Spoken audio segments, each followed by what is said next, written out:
భక్తివన్న ప్రేక్షకులకి శుభోదయం. 22/5/2025 స్వస్తి శ్రీ చాంద్రమానం శ్రీ విశ్వావసునామ సంవత్సరం ఉత్తరాయణం వసంత ఋతువు వైశాఖ మాసం కృష్ణాపక్ష దశమి గురువారం. ఈరోజు దశమి రాత్రి 8:43 వరకు, నక్షత్రం పూర్వాభాద్ర నక్షత్రం మధ్యాహ్నం 1:48 వరకు, వర్జన్ రాత్రి 10:52 నుండి 12:23 వరకు, దుర్ముహూర్తాలు ఉదయం 9:47 నుండి 10:38 వరకు, మళ్ళీ మధ్యాహ్నం 2:56 నుండి 3:47 వరకు కూడా దుర్ముహూర్తాలు. సూర్యోదయం 5:30, సూర్యాస్తమయం 6:22. అమృత గడియలు ఉదయం 6:09 నుండి 7:40 వరకు అమృత గడియలు. రాహుకాలం మధ్యాహ్నం 1:30 నుండి 3 గంటల వరకు రాహుకాలం. శుభ సమయం ఉదయం 6 గంటల నుండి 8 గంటల వరకు ఉదయ శుభకాలం. మధ్యాహ్నం శుభ సమయం 4 గంటల నుండి 5:30 వరకు శుభకాలం. విష్కంభయోగం సాయంత్రం 6:22, వని ఉదయం 9:41, భద్రకరణం రాత్రి 8:43. ఈరోజు హనుమత్ జయంతి, ఆంజనేయ స్వామి వారి పుట్టినరోజు. చాలామంది ఆవిడ మన చైత్ర పౌర్ణానికి చేశారు కదా. ఇప్పుడు హనుమంతుడు సీతాదేవిని చూసి విజయాన్ని సాధించి వచ్చాడు కాబట్టి మన తెలంగాణ ప్రాంతాల్లో హనుమత్ విజయోత్సవం అని చెప్పి వాళ్ళు చేస్తారు. ఆంజనేయ స్వామి విజయం సాధించి వచ్చాడు కాబట్టి అది జన్మదినంగా కూడా వాళ్ళు చేస్తారు. అసలు స్వామి ఎప్పుడు పుట్టాడంటే మనకు పరాశర సంహిత అనేక సంహితులు అనేక గ్రంథాల్లో మనకి వైశాఖే మాద కృష్ణాయ దశమ్యాం మందవాసరే పూర్వాభాద్ర ప్రభూతాయ పంచాననాయ భీమాయ కాళినేమిహరాయ చ అని చెప్పారన్నమాట. ఆంజనేయ వైశాఖే మాద కృష్ణాయ, వైశాఖ మాసంలో మాసకృష్ణాయ కృష్ణపక్షంలో దశమ్యాం మందవాసరే దశమి తిథి రోజున మందవాసర శనివారం రోజున పుట్టినట్లుగా పూర్వాభాద్ర నక్షత్ర ప్రభూతాయ అన్నారు. పూర్వాభాద్ర నక్షత్రంలో ఉంటుంది, అందుకే ఈవేళ పూర్వాభాద్ర నక్షత్రం ఉంటుంది. దశమి చాలా విశేషం, అందులో గురువారం రావడం విశేషం. ఆంజనేయ స్వామి వారి పుట్టినరోజు అన్నమాట. కాబట్టి ఆయన అనేకమైనటువంటి భూత భయాలు కానీ, ప్రేత భయాలు కానీ, పిశాచ భయాలు కానీ, అధైర్యం కానీ, అజాడ్యాలు కానీ పోగొడతాడు.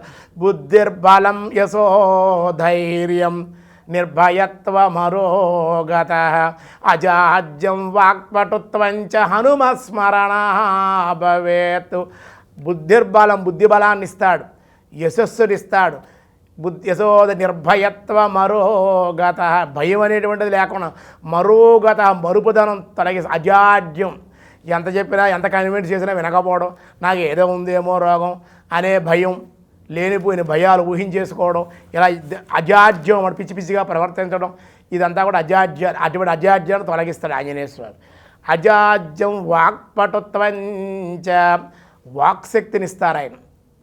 హనుమస్మరణ భవే, స్మరిస్తేనే ఇన్ని ఫలితాలు ఉంటాయి. ఈ హనుమత్ జయంతి రోజున ఆంజనేయ స్వామి అభిషేకిస్తే, నాగవల్లి పత్రాలు తమలపాకులతో పూజ చేస్తే, సింధూరంతో ఆంజనేయ స్వామిని పూజ చేస్తే, వడమాల అపోపమాలలో వేస్తే ఎంత అదృష్టం అండి.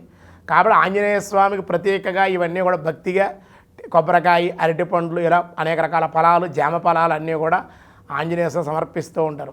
ఆంజనేయ స్వామి తమలపాకులు ఎందుకు పూజ చేస్తారు, తమలపాకుల మాల కూడా ఎందుకు వేస్తారంటే, సీతాదేవిని చూసి వచ్చిన ఆనందంలో వానరులందరూ కూడా అక్కడ ఉన్నారు.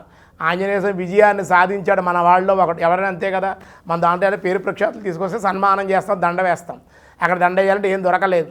ఈ తమలపాకుల యొక్క మాలలు, ఆ పాదులు ఉన్నాయన్నమాట, అది తీసుకొచ్చి దండకేది గుచ్చి వాళ్ళు మెడలో వేశారు. ఆయనకు ఆనందం కలిగింది. ఒరే నాయన, నేను సీతాదేవిని చూసిన ఆనందంలో ఉన్నాను, ఇటువంటి సమయంలో నాకు ఈ మాలేసా ఈ పత్రాలంటే నాకు చాలా ఇష్టం, నాకు మరింత ఆనందం కలిగింది నాకు అని సన్మానం చేస్తే ఆనందపడతారు కదా. అలా ఆంజనేయ స్వామి ఆనందపడ్డాడు. ఎవరైతే నాకు ఈ తమలపాకులు సమర్పిస్తారో నాకు ఆనందం కలిగి అనుగ్రహిస్తాను వాళ్ళు అన్నారు. ఇక సింధూరం ఎందుకంటే అలా రాసుకోవడం, సీతాదేవి ఒకసారి పాపిడి బొట్టులో సింధూరం బొట్టు పెట్టుకుని రాములు వారు పెడుతూ ఉంటారు ఆవిడకి పాపిడి బొట్లు. ఎందుకు పెట్టుకున్నా అమ్మ అని అడిగాడు సీతాదేవిని. అమ్మ అని ఆవిడ అడగగానే సీతాదేవి ఏమీ లేదురా, రాముడు నేను ఒకసారి నడిచి వెళ్తూ ఉన్నాం, ఈ సింధూరం కొండ దొరికింది, రాముడేమో ఇద్దరం కూడా మన హోలీ అంటారు కదా, అలా రంగులు పూసుకున్నారు సరదాగా ఇద్దరు ఒకరికొకరు పూసా. సింధూరం కలర్ ఇక్కడ రాశాడు రాముడు, ఈ నుదుటి మీద పెట్టాడు. చాలా అందంగా ఉంది సీతాదేవి. రాముడు చెప్పాడు చాలా బాగున్నావు సీత అని. అందుచేత రాముడు అక్కడ బొట్టు పెట్టుకుంటే ఇష్టపడ్డాడు కాబట్టి, రాముడికి ఇష్టమయ్యాక నేను బొట్టు పెట్టుకుంటే అందంగా ఉన్నాను రాముడు నాకు చెప్పాడు కనుక రాముడికి ఇష్టమైనటువంటిది కాబట్టి సింధూరాన్ని రోజు ధరిస్తున్నాను ఇక్కడ సీతాదేవి చెప్పింది అన్నమాట.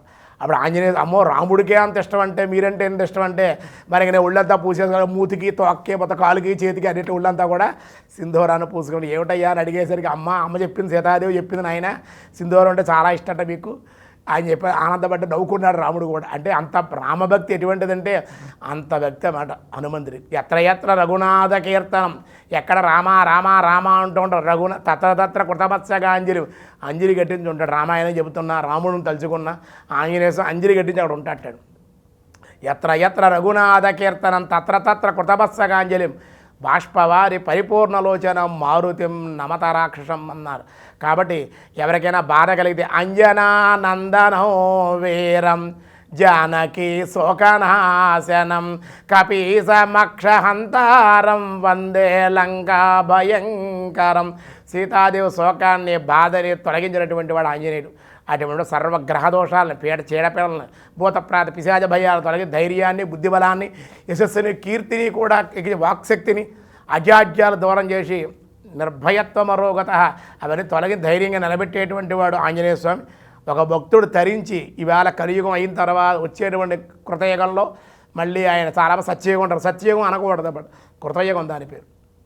ఆ కృతయుగంలో మళ్ళీ కాబోయే భవిష్యత్తు బ్రహ్మ అవుతున్నాడు ఆంజనేయ. ఇప్పుడు కూడా గంధమాన పర్వతం మీద తపస్సు చేస్తూ ఉన్నారన్నమాట ఆయన.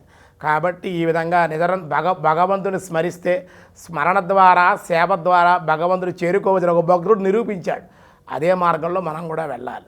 ఇంక ఈరోజు దినారంభ చక్రంలో మేషరాశి వారికి మాట పట్టింపులు, శారీరక శ్రమ, అకాల భోజనాలు ఉండే అవకాశం ఉంది.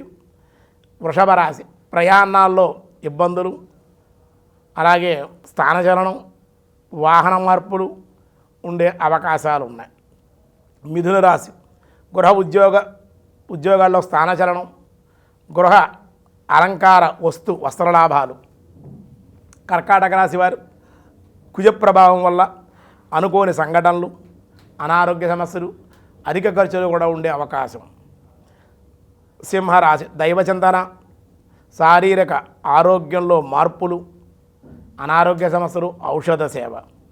కన్యారాశి మిత్రుల యొక్క కలయిక, వాహన సౌఖ్యం, అనుకూల వాతావరణం. తులారాశి అన్ని విధాల లాభాలు, అకాల భోజన సౌఖ్యం, శుభకార్య నిర్వహణ. వృశ్చిక రాశి దొంగల వలన భయం, శారీరకంగా అనారోగ్యం, దేవాలయ దర్శనాలు చేయడం అన్ని విధాలుగా మంచిది. ధనస్సు రాశి కుటుంబ కలహాలు, స్థాన మార్పు, ఉద్యోగంలోనూ కొన్ని ఇబ్బందులు ఉండే అవకాశాలు. మకర రాశి వృత్తి ఉద్యోగాల్లో రాణింపు, ఆనందం ఉండే అవకాశం. కుంభరాశి ఆర్థికంగా బాగుంటుంది, శత్రువుల వలన కొంచెం భయం ఉండే అవకాశాలు అయితే ఉన్నాయో, దేవాలయ దర్శనం చేయండి, అన్ని విధాలుగా అనుకూలం. మీనరాశి బంధుమిత్రులతో విరోధం, ఒత్తిళ్ళు అధికంగా ఉండే అవకాశాలు ఉన్నాయి. భగవద్ ఆరాధన, రుద్రాభిషేకం కూడా ఈరోజు మీకు అనుకూల ఫలితాలు, హనుమత్ దర్శనం కూడా మేలు చేసే అవకాశం ఉంది.